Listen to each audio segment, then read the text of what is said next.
جدد حياتك وفكرة جديدة دمها خفيف. بتقول لك انت عارف ايه الفرق بين رقم 7 ورقم 8؟ هتقول لي الفرق بينهم ان 7 8 ناقص 7 يساوي 1. لا لا لا، انا مش بتكلم على الحساب، انا بقول لك تيجي نبص لهم. يعني اقف من ناحية رقم 7 هتشوفوا كام؟ 7. طب اقف من الناحية التانية هتشوفوا كام؟ 8. ايه ده؟ مع انه هو نفس الرقم.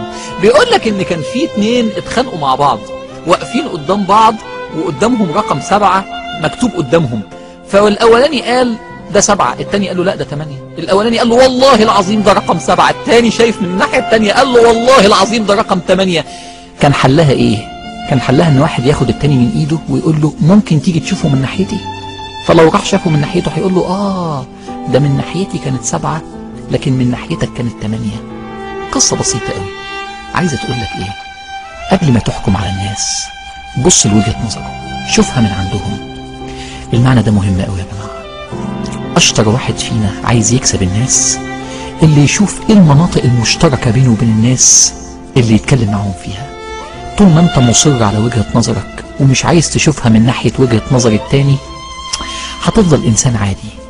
اللي بيكسبه في الدنيا دي اللي يعرف ازاي يفهم وجهة نظر التاني. اقدر اتحالف معاه في اي حتة، مش لازم توافق على كل وجهة نظره، لكن على الاقل تبقى عارف هو جاي منين فتعرف تتعامل معاه. هي 7 بقى ولا 8؟ هي حسب انت شايفها منين. من فضلك شوفها من الناحيتين عشان تكسب الناس. جدد حياتك وفكرة جديدة.